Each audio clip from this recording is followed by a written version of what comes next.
From UFOs to psychic powers and government conspiracies, history is riddled with unexplained events. You can turn back now or learn the stuff they don't want you to know. A production of iHeartRadio.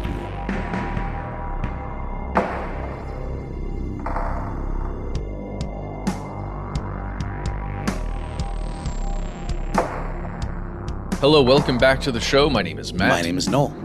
They call me Ben. We're joined as always with our super producer, Dylan the Tennessee Pal Fagan. Most importantly, you are here. That makes this the stuff they don't want you to know. Tonight we are exploring the wide world of sports and maybe some other things, though perhaps not in the way you might initially assume, fellow conspiracy realists. First things first, gentlemen, would you guys consider yourself golfers? Or I know we've all played golf at some point. Well, I mean, if you're counting mini golf, then yes, I have played golf. We've done it together, in fact. But I've never played golf on a proper course. Never even been to a Top Golf, y'all. Talking about doing that sometime together, too. I played golf for the first, actual, grown folk golf for the first time in my life, very long life, just a few months ago, and it was entirely due to peer pressure. And I got to tell you, golf fans in the crowd, I get it. I see how it's a lot of fun, plus can definitely be a time and money vampire. But unfortunately, folks, we can assure you, being a crackerjack talent at putt-putt and fun mini golf is not the same thing. It doesn't translate to other golf. Matt, you used to work at the club, right? Did you ever get out there on the links in between shifts? I don't want to go too much into it, but it was a health club, and they didn't own a golf course until well into my tenure there. Once they did, I was kind of out of the picture. I have played with my father, my grandfather, my friends several times, not enough. But my grandfather told me I have a natural swing. What's your handicap? I don't even know that. I don't even know what that means. Apparently you want a good one. Or high? Low? I don't know. You tell me. It's terribly fun once you are out there, and it is a nice, relaxing, I would say, sport. If you're going to join a sport, that is one of the most relaxing while also having some of the most intense micro moments in any sport. So I don't know. It's thrilling, I would say. So we'll have to check with our producer, Dylan. But for now, it's fair to say the three of us here are people who have golfed, but perhaps don't consider ourselves golfers, especially not professional golfers. If you were like more than 120 million Americans, more than a third of the population, you like us, have played golf either on a course or off a course, or you followed it on television or online, read about the game. You may have even listened to a golf-related podcast. Some folks love it. Some folks hate it. But there's no denying golf is a big business, and you know what happens with big businesses, folks. Golf has become embroiled in what may well be a global conspiracy.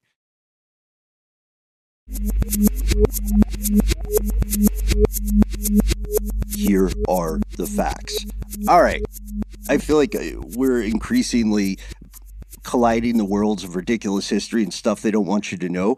But the history of golf is fascinating. And in my opinion, if you go to the ancient parts of it, it's incredibly endearing.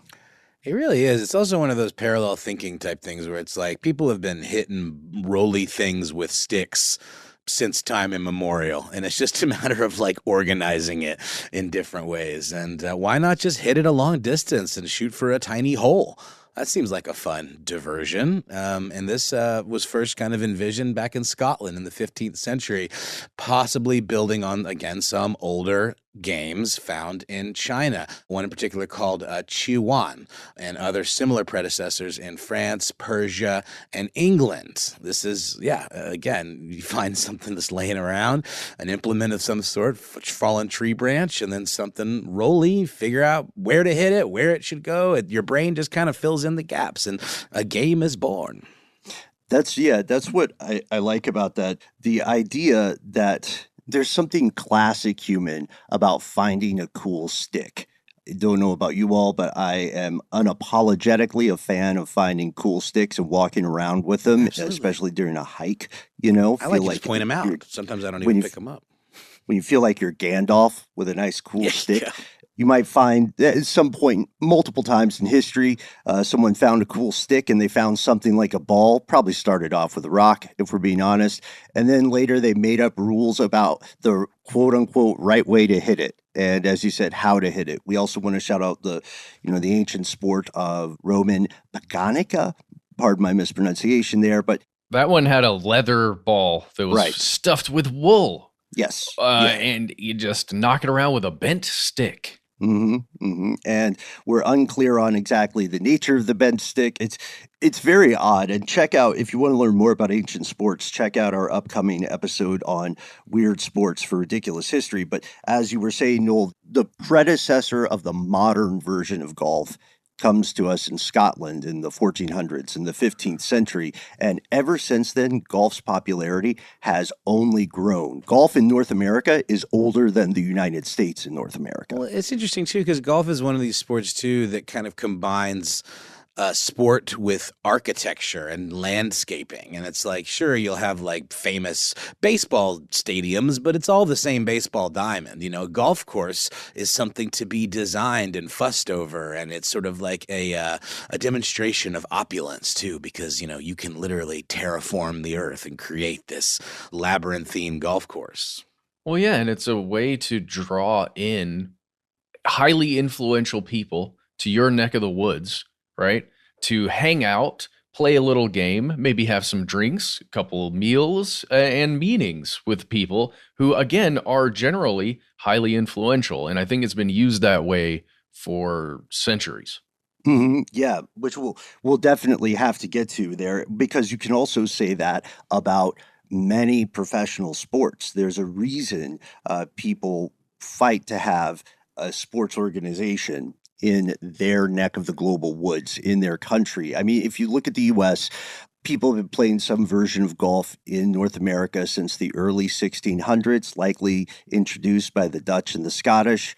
As we know, the Dutch settlers went on to become patricians of the United States, to that point earlier made about influence. It was still centuries before the foundation of the first U.S. official golf club, St. Andrews Golf, founded in Yonkers in 1888. And I don't know about you guys. I don't know too much about Yonkers other than I like the name. Yeah. There's something Seussian about it. So this is now the one fact I know about Yonkers. It's like it's not a borough of New York exactly. It's more of just like a township or something. It's its own thing, but it is near, New York City for sure. Just weirdly, guys, the Piedmont Driving Club that we mentioned earlier was founded in 1887. Oh, wow. And just thinking about, these are organizations of, again, influential people already getting together and forming another little club thing that they get to do. Which they've been doing for a long time. Europe's aristocrats met at exclusive salons and clubs. I guess the difference there for St. Andrews, then, just so we're clear, is that was the first one founded just for golf. Yeah. It's interesting, though, because you don't really think about influential people getting together to play a game of touch football and have influential meetings. Yeah. Like, there's something about golf where the individual, anybody can play it. Not anyone can be good at it, but it's kind of this equalizer in a way. And there's an exclusivity to it, and you play in small groups. It's not a team sport. And think about the way the sport works. You have a rotationary period, and you don't have a very tight clock often. Right. So this naturally generates conversation. Yes. But bowling is not the same, because in bowling, people rotate quickly, so you don't have as much time to speak. But also it's not as physically demanding. And a lot of times when people play golf, part of the game involves hanging out before or after, grabbing some snacks, noshing, and then talking about business deals. I would argue that's part of the reason golf is so popular. It's a major economic draw. Just to finish that part, most people don't want to compete professionally necessarily. They say you play for about 3 years and you get a rough idea of your skill level or your potential, but it's incredibly popular because it helps in business. It is not uncommon to hear professionals from across industries say a good game of golf or playing golf is a pivotal moment in their careers or their negotiations or their promotions. Absolutely. Well, that's exactly what you said, Ben. It's the walk from one hole to the next hole, right? from the place where the previous hole finishes to where the next one begins. It's a pretext for a walk and talk, constantly. For 18 of them. Yes. I cannot, I don't know. I think we cannot stress that enough, like how impactful that has been through the years. And just the things that have occurred in history because of maybe a single game of golf or a series of games of golf. Mm-hmm. And also it's at the same time, it functions as an extended version of the lunch meeting or the firm handshake, because a lot of people pride themselves on getting a good read on folks, especially in the world of private business. So I've heard things like, show me a guy, how a guy plays golf, and I'll tell you how he works in the boardroom. It's why one of my favorite old codgery insults from business tycoons is that guy cheats at golf. Because what they're really saying is they think he's also a shark at business and not ethical. Wait, so that's a compliment? Sounds like a winner to me. Yeah, what? Are you kidding me? But there's also so many business terms that spring from golf, like the idea of having a big swing. You know what I mean? Like a big grand effort, or like some sort of like big forward thinking risky move is like a big swing. Mm-hmm. And golf and business are inextricably linked in a way that is somewhat unique, right? Every major sport has this huge business link to it. We talked, links, haha. We mentioned some startling stats about people playing golf in the U.S., but to get our heads around tonight's episode, I think we need to consider financial stats as well. The economic impact of golf in 2022 was $100 billion. And that's an increase from the last time they ran the numbers in 2016, when it was only $84 billion. Because this is another unique thing about golf. Unlike a lot of other sports, it flourished during the pandemic. It's perfect if you have to worry about social distancing. And Ben, I mean, I'm assuming this number is referring to the economics of golf courses, of the money golfing generates, perhaps also on the professional level? Yeah. You nailed it, Noel, because it's things like not just the fees people pay to go to a course, but things like the sometimes ridiculous money you can spend on clubs. Oh, sure. Both, golf clubs and golf club. Hang on, I got myself in a pickle there. Yeah. Both golf clubs as the implement and golf clubs as the location, the medium. But it also it occurred to me though that this number, if you think about all the business deals that golf generates, would be way higher in the trillions. Probably an immeasurable number, right? Like the endorsements, right? No, but even just the deals people are making whilst playing golf. You could attribute that as another economic impact of golf, right? It's 100%, man. Yeah. I think it's no accident that Mar-a-Lago is such an important function within Donald Trump's career and world, right? Because it is where you can have those conversations, and he's an avid golfer, and it just occurs that way. And business tycoons have on several occasions accused former President Trump of cheating at golf. I have heard that.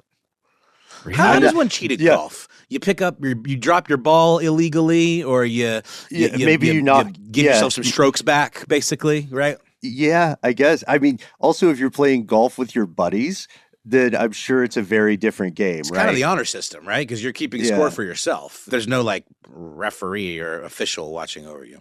And I didn't want to. I don't want to belabor us pulling up the quotes, even though they are funny, but I have to say, in the interest of fairness and being very apolitical here, it is also possible that the business tycoons accusing each other of cheating at golf might just be sore losers. Yeah. So anyway, golf is not without controversy. No sport is. There's all the drama between players. We've got this almost Shakespearean tragedies of the great athletes who find themselves falling on hard times. Shout out Tiger Woods. Heated disagreements, but that's not what we're here for tonight. Because to really get into this, we have to go past the U.S. and Scotland, guys, all the way out to the Middle East. This might finally be the episode that gets us jammed up at customs, but the Kingdom of Saudi Arabia. Never been.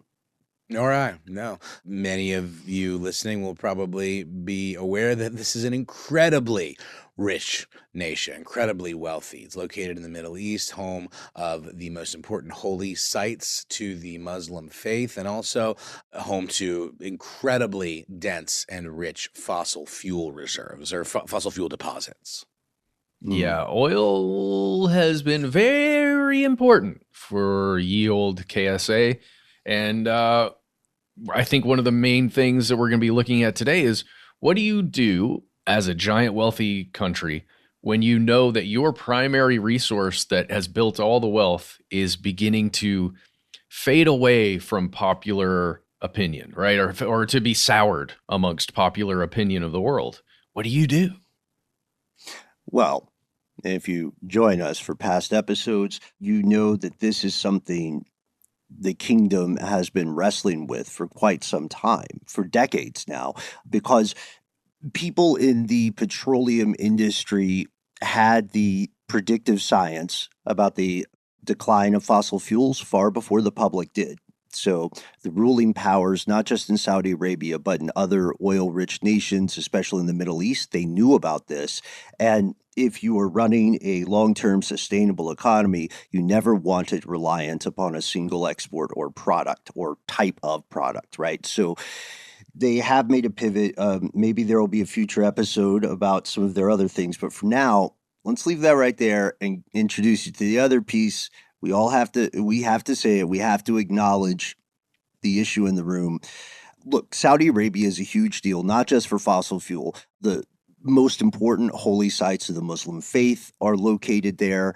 You've also likely heard of the huge problems the nation has historically had with their human rights abuses, their treatment of women, LGBTQ, foreign workers essentially being enslaved. They vivisected Khashoggi. They're terrible with journalists.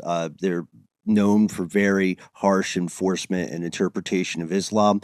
The list goes on. It's not a democracy. It's a very powerful place. If you've met folks from Saudi Arabia, you know they're awesome because people are pretty much people wherever you go, but people are not the country. No. And gosh, can I just attempt this full name, Ben? Is that okay? Yes, The king of please. Saudi Arabia is known. We just call him Salman. Colloquially as Salman, but his full name is Salman bin Abdulaziz bin Abdul Rahman bin Faisal bin Turkey bin Abdullah bin Mohammed bin Saud. Great work, Noel. Thanks. Yeah, and for everybody wondering, Ben there is spelled B-I-N. Is that like of? Yeah, Yeah. like son of, Got or it. of, yeah, of that family or of that lineage. And you nailed that. You nailed that. We can see why people don't always say his full name. So that is the person Noel just named is the king of Saudi Arabia, but the guy we hear about most in the West is the current crown prince and prime minister, Mohammed bin Salman. And that's the guy much younger. You'll hear a lot of quotes from him in the news. We'll have some for you this evening. He is definitely the policymaker of the land, and he's done controversial, frankly, brutal things. But he's also known for instituting a series of sweeping reforms that are, in theory, downright revolutionary for a country that is this conservative. It's called Vision 2030. So in addition to kind of pulling back on some of the historical restrictions and minor law changes, it also aims to do what could be referred to kind of as a rebrand, sort of a PR refresh of Saudi Arabia's, as you mentioned, Ben, patently pretty negative image to visitors, to outsiders, tourists, and investors abroad. There was a particularly snarky journalist that you found a quote from, Ben, who put it this way: Saudi Arabia really wants you to think it's cool. Which is, I don't know how they would react to that title. While it may sound cavalier, Stephen A. Cook, writing for Foreign Policy, is correct. Vision 2030, a lot of people are still pretty skeptical about the scope of it and the timeline. As you can imagine, they want to do a lot of stuff by 2030.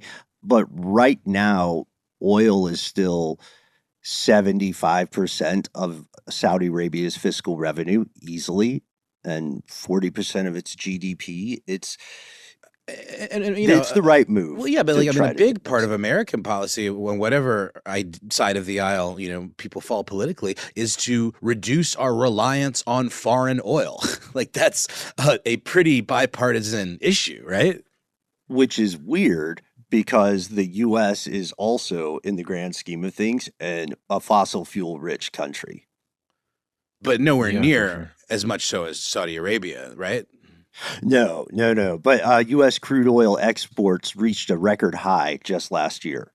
So when you hear people say the U.S. is fighting to not be reliant on foreign fuel, it's important to look at the current numbers too. Got it. For sure. This is exciting to some people. Even though it's deeply imperfect, they can be seen as steps in the right direction. Human rights that people have always deserved that are maybe slowly coming to pass in this nation. But to others, granted, this is an insincere performative dance for approval on the international stage. This leads us to one of the weirdest controversies. Shout out to our buddy Brian Toohey, a type of conspiracy called sportswashing. What is it? We'll tell you after a word from our sponsors.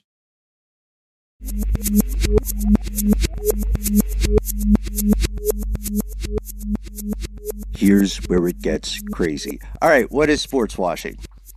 Well, according to Britannica Money, sports washing is the use of an athletic event by an individual or government or a corporation or another group to promote or burnish the individual's or group's reputation, especially amid controversy or scandal. What? So they use sports to make themselves look good? Hey, nothing to see here, guys. Let's have a good old friendly game of sports. We're Russia. We love the Olympics. Yeah.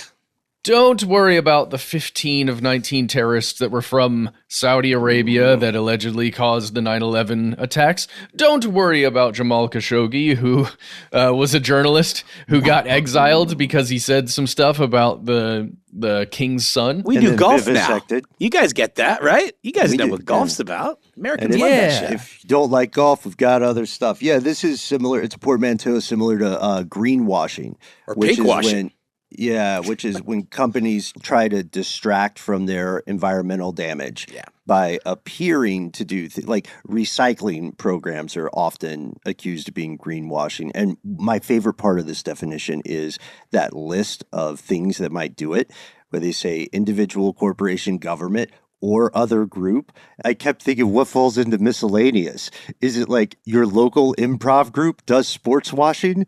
Like how small can a group be? How big do you have to be to participate in sports washing? I guess you have to be big enough to have a pro sports team. I don't know. Improv can be pretty controversial, Ben.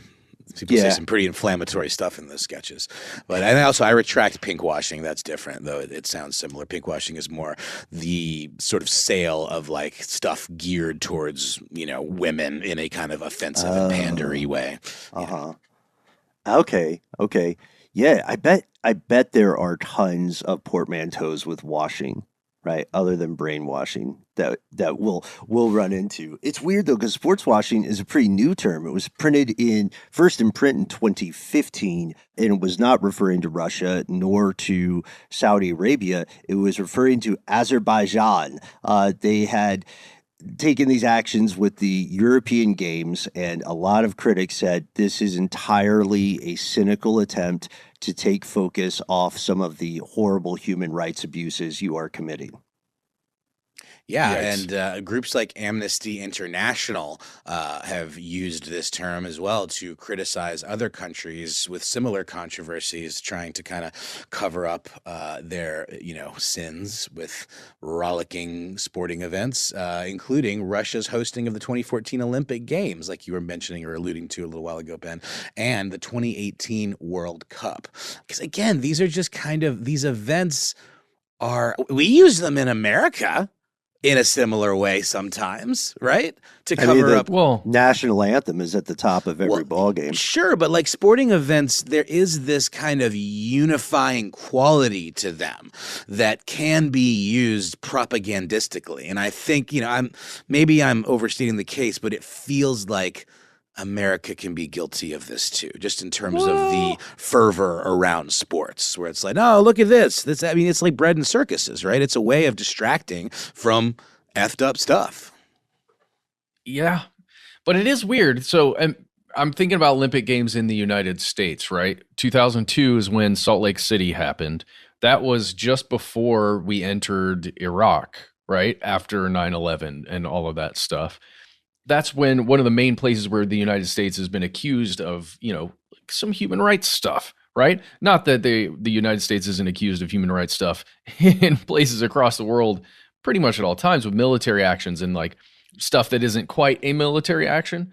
But I don't know that it's the same necessarily. Oh, no, I don't think it's the same, but I'm just saying I can see the value, how sports are clearly kind of like an obvious, choice for doing this kind of thing. Yeah. We don't do it in the same way that these countries are doing it because our reputation is kind of our reputation. It seems like it's a little fluid. I'll tell you why there too, Noel, because the thing that we have to remember in this context is that the U.S. already has huge cultural exports of soft power that other countries may not possess at that same level. So if you're the home of Hollywood and you have one of the biggest entertainment industries in the world, then you're already getting a lot of that washing to distract from things. Check out our previous episode on the cozy relationship and the sweetheart deals the U.S. military-industrial complex will make with you as a director or a production studio, so long as the Army looks good in your movie. Yep. They'll just let you drive the tanks. Yeah, which, by the way, Saudi Arabia has a big old hand in Hollywood with its Vision 2030 plan that we were talking about. So basically, we wrote the playbook for a lot of this stuff is what I think the takeaway is here. Well, in the case of sports washing, it's strange because, like so many other things, the term itself, the language for it is new, but the strategy is old beans. One of the most famous early examples of sports washing, before we all collectively learned the term, is the 1936 Nazi Olympics. The Nazi Party hosted the Olympics both because they wanted to look like the good guys or a legitimate part of the international order. And then also, to them, just as importantly, they wanted to prove their disturbing pseudoscientific beliefs about race. And but it blew up in their face because Jesse Owens, right? They were wrong. Kicked ass. He absolutely blew away all of their Aryan entries in track and field. And it was like a hugely embarrassing kind of PR debacle for old Hitler. Right, because their beliefs were, and beat me here, Taxi Pal and Tri, their beliefs were bullshit and easily disproven. So this question is, what all right, sports washing, what does this have to do with Saudi Arabia? Even if you don't know much about golf, and we're not the golf encyclopedias that some people are, you've probably heard of the PGA Tour, right? Even if you've just been at Dave & Buster's and played one of the golf games with the little rolly ball. It's the big one. I actually really like playing golf video games, whether they be kind of goofy, Mario type golf video games or some of the PGA Tour ones. I find it a little bit relaxing. I find it meditative. I enjoy it. Yeah, it's fun. It's a good, chill type of game to play that does involve some precision, and it's sort of like a languid kind of pace to it. And I can see why it's appealing to some people. However, watching it on television, I do not understand entirely. It just blows my mind that people will sit and watch golf on TV. It's a professional golfers association.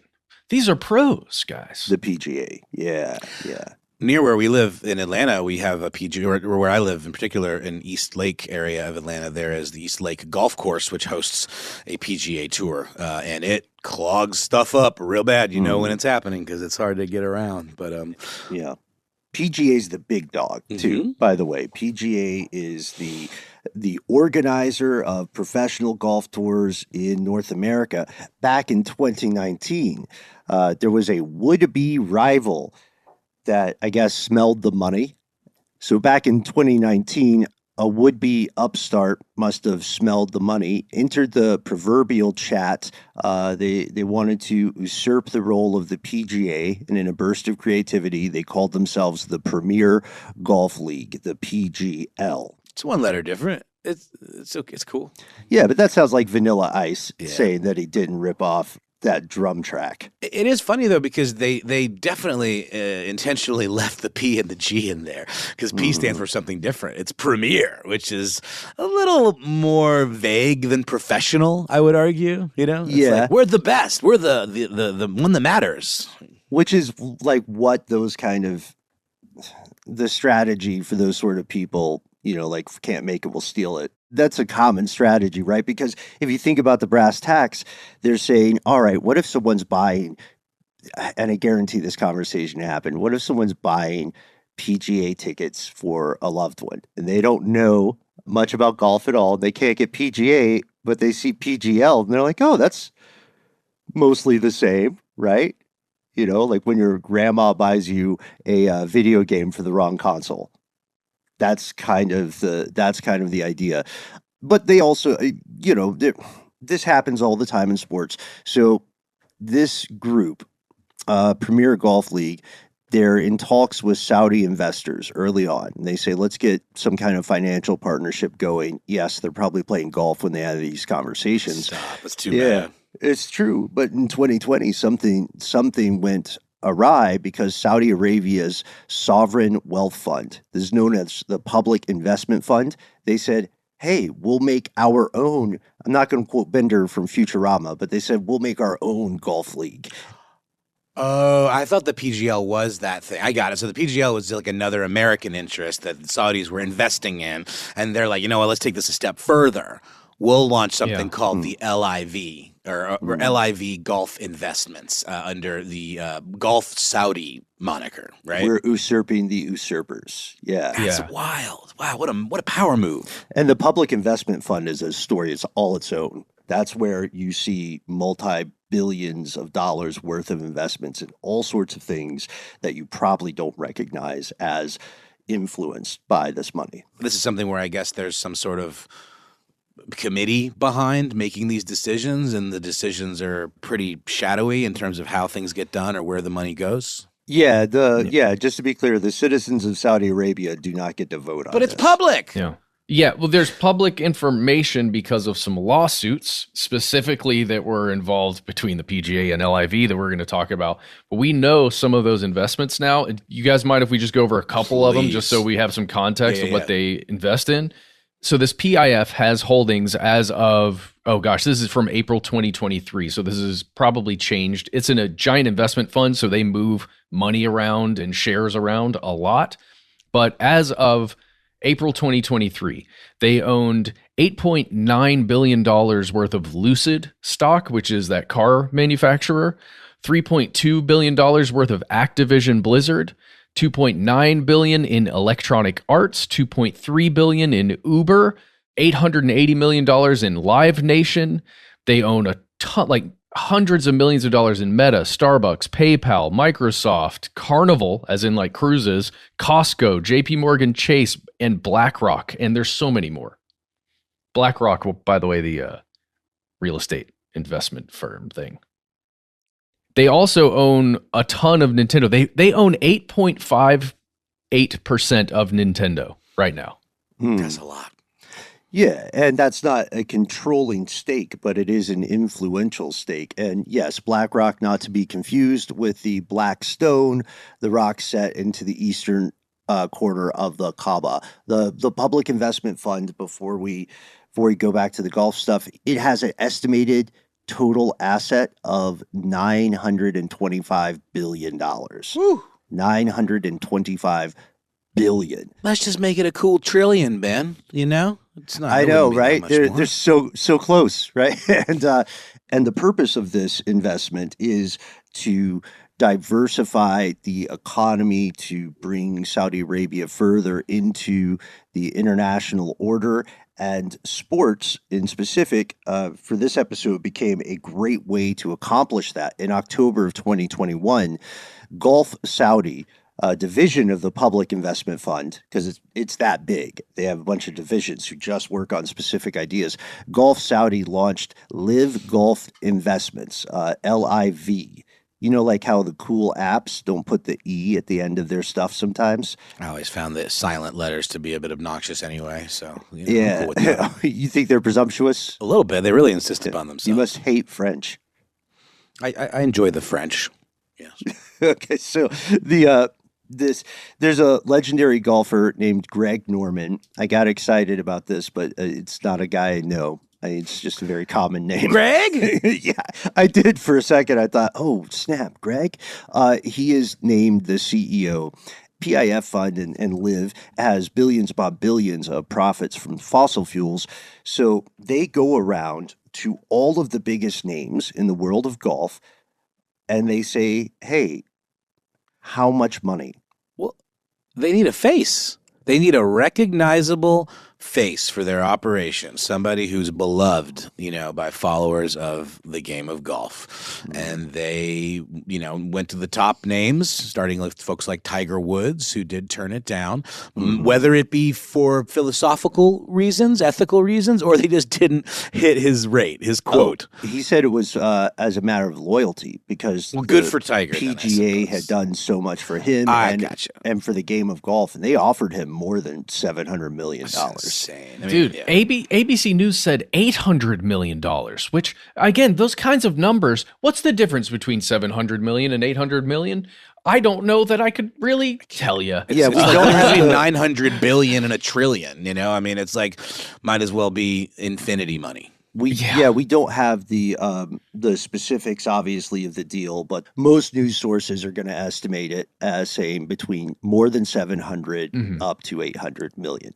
And then, so Tiger Woods and other people said no, and then other golfers like Greg Norman, whom I do not know. It's crazy. I feel like I know 3 people named Greg Norman. I just know him from growing up around golf in Augusta, Georgia. Other people like him and Phil Mickelson, and just to sew this up, they did say yes. They did play ball. Yeah, I was just saying, like, the only reason I have any association with names like this is because of growing up in my hometown, which is the home of the Augusta National, where the Masters Golf Tournament is played, and it is a big deal in the city of Augusta. Yeah, guys like Bubba Watson, which was a big deal. I remember there were news stories when he went over to LIV as well. And he was just like, hey, sorry, guys, this is about my family. That's a lot of money. Bye. Groceries are expensive. Golf clubs are expensive, which I was just learning too, by the way. Caviar is expensive too. Just to bring in this ABC News article, because I think it speaks to why this is such a weird situation. ABC News is talking about this, right? They posted an article in March of this year called "LIV Golf's Controversial Growth Raises Questions Over Saudi Sportswashing," right? The very thing we're talking about here. And ABC News, the person who wrote this, had to write this in the article, guys. Quote, "The PIF," what we're talking about here, the Public Investment Fund, which also owns a minority stake in Disney, the parent company of ABC News, and Hulu, again, like all of these companies together, the person writing this has to make this concession because Saudi Arabia is investing so much money across entertainment and sports and all these things that literally to even talk about it often as a journalist, you have to be aware that you are probably being touched by this Saudi money. Right. Saudi Arabia also, I would say it's less a concession and more like the ethics of journalism. Like when NPR says part of our funding is here, it's just to get in front of that. Full disclosure. Right. Full disclosure maybe. But with this, it also reminds me, our parent company, iHeart, is associated with Live Nation, and who has a stake in Live Nation? Well, that's, yeah, exactly. This one. But there's, according to that article, this sovereign wealth fund has invested $13.5 billion into sports since it started, right? So if you've got that much money just going into sports, and then you know that there's like $1.3 trillion in total that has been invested in, like, since the inception of this 2030 thing, and then you know that all this money is just spreading out. When I'm saying like everybody's being touched by it, it just means there's a level of full disclosure is one thing, but there's a level of anyone writing about it has to just be a little more careful. Absolutely. When they're doing that. Well, but like you said, the Saudi money touches so much industry, and for good reason are they investing in sports beyond the whole sports washing of it. It's just good business. It's a way of making a crap ton of money. And everybody wants it. That's a great point too, Noel, because the PIF, the Public Investment Fund, began in 1971. So even the numbers you're getting now about their total financial assets are not counting other things that have grown over time, right? Because compound interest, I think it was Mark Twain, had a great quote about compound interest, which I won't slow us down with now. But the point you made that really stands out to me there, Noel, is that if your goal is to diversify your economy, right, then of course you want to invest in a whole bunch of other things. It would be cartoonish to say we're too reliant on fossil fuels, so let's invest everything in corn. You know what I mean? Because now you're just taking little in corn is fine. Sure. Little in corn is fine as a treat, but now otherwise you're taking all your eggs and just putting them in a different basket. Made of corn husks, perhaps. So it's not necessarily just on the economic structure and strategy there is not itself inherently sinister. The problem comes when we consider that in the context of all these other controversies surrounding the kingdom. And LIV Golf. Well, you just have to consider how many corporations out there are wanting an investment from Saudi Arabia. Because if you can get $2 billion injected into whatever your company is doing, that's amazing. And everybody's looking for that year over year, quarter over quarter increase. And if you've got like $2, $20, $100 billion to play with, your company is going to do just fine. And if you can keep it quiet to avoid controversy, right? If you can get it through a subsidiary of a subsidiary, the money spends the same, and you can possibly avoid the bad optics. Or the great optics of, hey, investors, we just got $2 more billion to play with. And then stock shoots up and then everybody makes money because Saudi Arabia's got, a minority share now. Yeah, my point was that I think a lot of them are getting money through subsidiaries in a way that helps obscure the origin of Saudi Arabia in industries where that might be sensitive. And maybe I'm incorrect. Oh, I think it's certainly part of it, but I think it's also on a PR level easy to explain the investment away because it's like, duh, we're business people. We are investing in things that make us money. It doesn't have to be some sort of nefarious plot. I'm not saying the two things don't coexist, but I think it's easy to explain it away on a public relations level by just saying this is just good business. Mm-hmm. And taking it back to LIV Golf, for the record, people love golf, obviously. Obviously, people love sports. People love golf. LIV Golf has always claimed that we want to holistically improve the health of professional golf. That's a quote from their website. And to, quote, help unlock the sport's potential. A lot of the old guard was, again, pretty miffed about this. And they're some of the most strident critics of Saudi Arabia's moves in this field. And a lot of longtime critics of Saudi Arabia for other stuff on the human rights spectrum, they just said Saudi Arabia is doing this not because they like golf, not because it's a good investment for them economically, but because it's a geopolitical conspiracy. This is to improve the soft power of the country, their international reputation, and say like, hey, yeah, we're doing evil things to human beings with our left hand, but look at us. We also have the golf in our right hand, so pay attention to that hand. But Ben, are they being very publicly forward in branding and in like associating the country with these? Yeah. They are. Okay. Oh yeah, dude. Yeah. I want to hear more about that. Quote. Yeah, for sure. We're getting to a great quote toward the end. So there's a news conference ahead of LIV Golf's first event, and reporters were, to the thing about journalistic ethics and integrity, reporters were asking questions. Like Phil Mickelson, who we mentioned just a few moments ago, he was asked directly, quote, isn't there a danger that you're seen as a tool of sports washing? And the sports washing question came up over and over again in these Western press conferences. And then another human rights group released a great study. They're called Grant Liberty, and their report on Saudi Arabian sports washing efforts, they take it as a given. They just say, look, because of all the money, the potential in this, sports is, if you think about it, well, it's not on the level of fossil fuel, but it is a multi-billion-dollar industry. They said now they're trying to lighten their image. I don't know. That's the thing. This is the question I have for you guys. We know people try to start new sports orgs all the time. it's a huge coup to host a global sporting event from racing to the World Cup and the Olympics. Is it inherently sinister? Well, that was the question that I think our devil's advocating for earlier. Just the idea that it can at the very least be explained away, that it is not inherently sinister, that this just makes sense. We love this stuff. We love the sport. We want to help, make it better. And I believe that group that you quoted, Ben, or that you cited, Grant Liberty, kind of summed it up exactly that way. Sports is loved, they said, and played around the world. It is a giant unifying force, and it's also a multi-billion-dollar industry. By associating themselves with sport, leaders are seeking to position their country in line with that magic. They want to bask in reflected glory and, like you said, Ben, lighten their image. Yeah.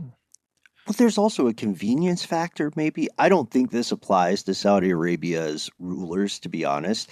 But if you have the big global event for any particular sport in your country, you get national pride. And also everybody who lives there doesn't have to spend thousands of dollars, on plane flights or traveling by cargo ship or rail. And they don't have to spend thousands of dollars on hotels. I don't know if that applies to the ruling powers of Saudi Arabia. I don't think they're worried about getting the cheapest flight on Delta or whatever. No, probably not. I want to point one thing out, guys, because I think it has exactly to do with this. There's this group called 9/11 Families United, and it's chaired by someone named Terry Strada, whose husband was killed in the 9/11 attacks. And when LIV Golf was first announced back in 2021, this group came forward and began protesting and writing and speaking publicly about it because of at the time in 2021, more and more information that was coming out right before that about how Saudi Arabia's intelligence arms, or at least government officials, likely had something to do with the September 11th attacks. And we're talking actual intelligence, not just people writing conspiracy theories online. This was a real news story that was starting to happen. If you look at ProPublica, they put out a story this year on September 11th titled, "At least 2 Saudi officials may have deliberately assisted 9/11 hijackers, new evidence suggests."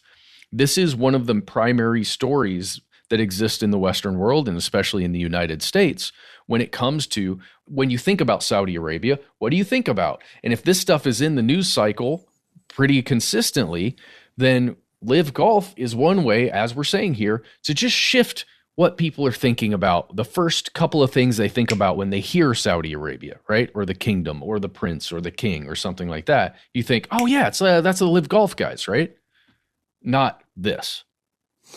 Yeah, that's definitely one of the criticism, or that's the fundamental piece of sports washing, going into the timing of something just like Sochi and just like the Nazi Olympics. But we also have to ask, with something in the magnitude of 9/11, how much could golf move the needle, or is it more a death by 1,000 paper cuts? Because we know, it reminds me of the PR moves on a much smaller level that different agencies will do, where they want something to get off the first page of search results.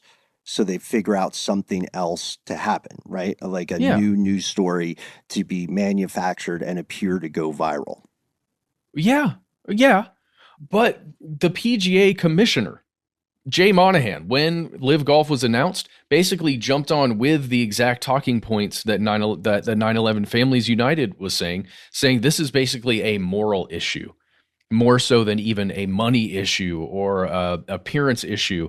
It's just crazy to think that is where it existed, at least in the minds of the people behind the PGA, when they were looking at a competitor like LIV showing up. I'm glad that point's brought up there, because the international public renown is a huge factor, but we have to ask, in all fairness, all the evil, corruption, and conspiracy, vivisection of journalists aside, what makes Saudi Arabia different? This is a question I have, and I think it's a very important question to that note about the PGA. How much of the criticism is valid, spoiler, a lot, and how much is being propagated by older forces in those organizations like the PGA? How much are they acting out of self-preservation versus out of noble aspirations for human rights. As sticky as it is to say, I would posit that both things can be true at once. Agreed.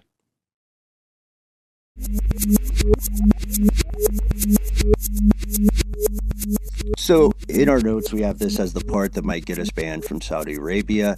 The one that might get us jammed up at Saudi Arabian customs. Saudi Arabia is not just getting into golf. They're going into sports overall in a big, big way. Some controlling stakes were in various other industries were mentioned earlier, and we teased that there was more than just golf afoot here. But you can look at the links. The Public Investment Fund owns controlling stakes, not just minority stakes, controlling stakes in Newcastle United, 4 Saudi domestic football or soccer teams. It had a stake in Formula One's parent company, McLaren Group, and then they're getting big into esports too, right? What's the difference between esport? Guys, this is such a dumb question, but I'm not afraid of dumb questions. What's the difference between esports and sports video games? Isn't esports like professional league, like leagues? Okay. Yes. Yeah, you're right. You're right. No. Esport is any game, first-person shooters, like those Dota games, any of that stuff. But so played on a competitive, professional level, right? You can have sports games, esports. Mm-hmm. There we go. That makes sense. And they also got some of us in the crowd like this. They also have a minority stake in a rival to the UFC, the U.S. Professional Fighters League. So yet again, we see the letters play. There's the PFL and the UFC. Their idea is they're going to launch an MMA league and a super fight division, all located in Saudi Arabia. Oh, also pro wrestling is big. We know some folks who work for WWE and have traveled to Saudi Arabia to stage events. It's pretty much everything: boxing, horse racing, sailing, tennis. You know what I'm excited about? Saudi Arabian sumo wrestling. Maybe I can finally get a ticket. That's not happening. I don't know if that's happening. Isn't that cool? I mean, so that's the thing that's interesting to me too. It's like sports aren't considered cultural appropriation, because it's like even if a sport was invented in a certain country, after a certain point, it becomes kind of this universal thing. But sumo wrestling, I mean, like that. I know you're sort of joking, but where does the line get drawn in terms of like what culture is associated with a particular type of event? That's a good question, man, because we know that there are non-Japanese national folks who have become professional sumo wrestlers. Now I'm becoming the problem because I'm wondering if it would just be easier to get a ticket to a sumo event. Saudi Arabia took over. I don't know. Yeah, I mean, I guess if it was like a bicultural sort of exchange and it was like, we agree that we want to proliferate the sport beyond Japan and include, I don't know. I'm sorry, I didn't mean to get into the weeds there. It's just that is interesting because for certain things like, baseball or basketball or football, you don't really, certainly it's American, I guess, but it's also like soccer is huge in Europe and it's obviously huge in South America, and only just recently has it become more of a phenomenon here in the States. So the cultural side of it is interesting to me. Yeah, I think that's a deep question too. I mean, we know all in all, Saudi Arabia has 85 major separate events, and at every turn in all of these events, you'll hear people accusing athletes and managers and coaches of being functionally complacent, right? Of essentially taking the 30 pieces of silver to betray humanity, right? And distract from these serious, very real human rights abuses. So what's the motivation, really? It depends on who you ask. Why all this recent massive investment? Before we get to monopolization that we wanted to mention, I think we go directly to the Crown Prince, Mohammed Salman, to ask about this. He is pretty blunt about it in interviews, and he makes no secret of the massive financial motivations at play. He was speaking to Fox News and said he didn't care about the debate around sports washing. He was interviewed by Brett Baer, the same guy who earlier interviewed VP Harris, quite recently as we record, and this is in September 20th of 2023. The Crown Prince says, look, I don't care. If sports washing is going to increase my GDP by 1%, we'll continue doing sports washing. I don't care. I have 1% growth in GDP from sport, and I'm aiming to get another 1.5%. Call it what you want. We are going to get that 1.5%. Well, and while that's like mega blunt, and I think that's interesting in and of itself, it is exactly that kind of diversionary explaining away of like no, duh, we're going to do this. It's like really good for our gross domestic product. And whatever you want to call it, you call it that, but that's not why we're doing it. Mm. We're just making money over here. Well, I think it was even more so that he's just not going to even countenance the conversation, right? Dignify it with a response. Right. With the old media training thing, answer the question you wish you were asked. And the kingdom is still an extremely dangerous place for those seen as violating its laws. We can't forget that 81 people were executed there on a single day just back in 2022. These are very recent events. So what happens next in golf specifically? I think we wanted to talk about some more mergers and acquisitions. Well, yeah. Since LIV Golf was established and they got Phil Mickelson and several other high-profile people, they were investing billions and billions of dollars starting this new thing. PGA, the PGA group, or the PGA Tour, and LIV Golf have been embroiled in a legal battle, and it's been ongoing and ongoing. And all of a sudden, and by the way, there were clear sides that were taken, especially amongst the professional golfers. We talked about that a little bit. There are clear sides for supporters who are just fans of golf. Some people going over to LIV Golf and totally fine with it, and its new version of what golf is or could be. Other people who want that old golf feeling and hanging out with PGA, right? Like Tiger Woods, right? He stayed behind. Yeah, who was the other big name that like went over that became CEO? Greg Norman, right? So you've got these, and they were like fighting sides, right? Mean things were being said, bad things were being said about each other, basically. Then all of a sudden in June, there's a huge announcement made by the same guy that I mentioned a quote from earlier, Jay Monahan, who's the PGA Tour commissioner. He came out and basically said, okay, guys, we've come to a deal. LIV Golf, the PGA Tour, as well as this thing called the DP World Tour, we're all coming together and we're going to function as one thing. We are going to unify golf across the world as one thing, basically by merging efforts and money, which was crazy to everybody, for everybody, because, well, especially people on the PGA side, because it was a battle that was being fought to prevent this very thing from happening, right? From either LIV Golf overtaking the PGA Tour or from merging with a bunch of Saudi Arabian money to turn the PGA Tour into something else.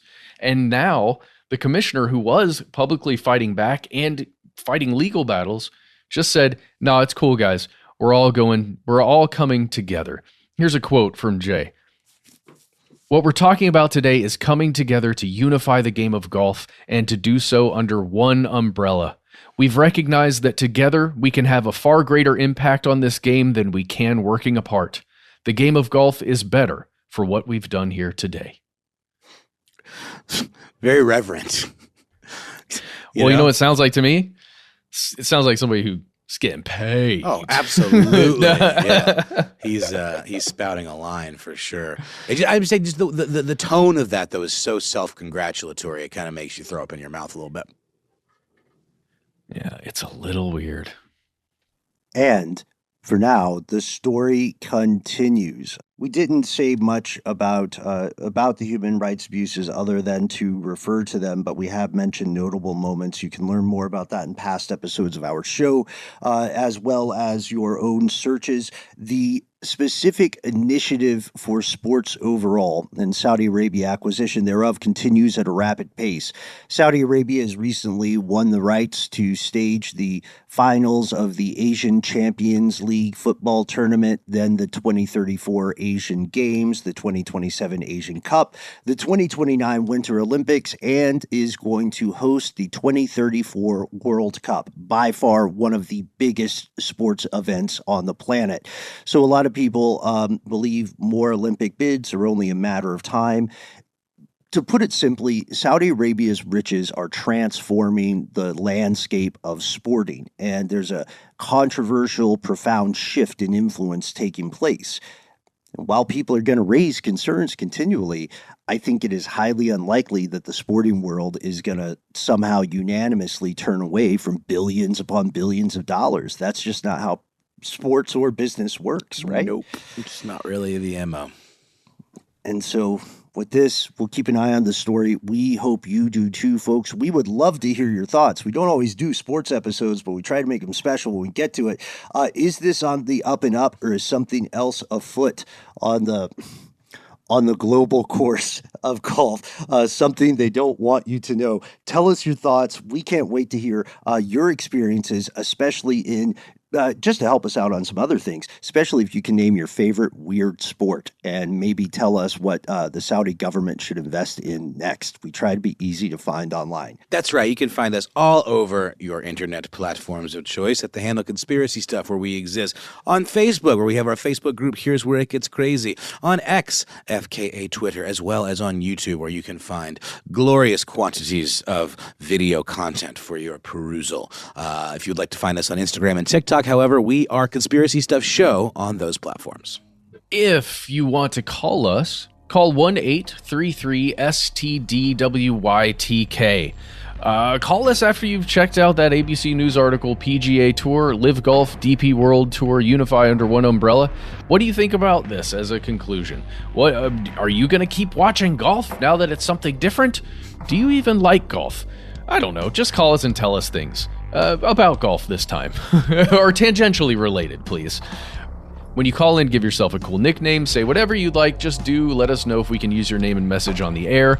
If you've got more to say than can fit in one voicemail, why not instead send us a good old-fashioned email? We are the entities who read every single piece of correspondence we receive. It's one of our favorite ways for you to contact us. Give us the links, give us the photographs. No word limit. Go as long as you want. A cool nickname is great. We've got your back. Let us know if you need to be anonymous. And if you want to learn about sports washing overall, check out that study we mentioned by Grant Liberty. It's pretty in the weeds, but it's worth the time. Perhaps most importantly, for unrelated reasons, again, your favorite weird sport. Have you ever heard of toe wrestling? Just the phrase makes us uncomfortable, but there's a lot out there, and we can't wait to hear your stories about it. So join us out here in the dark. Conspiracy at iHeartRadio.com.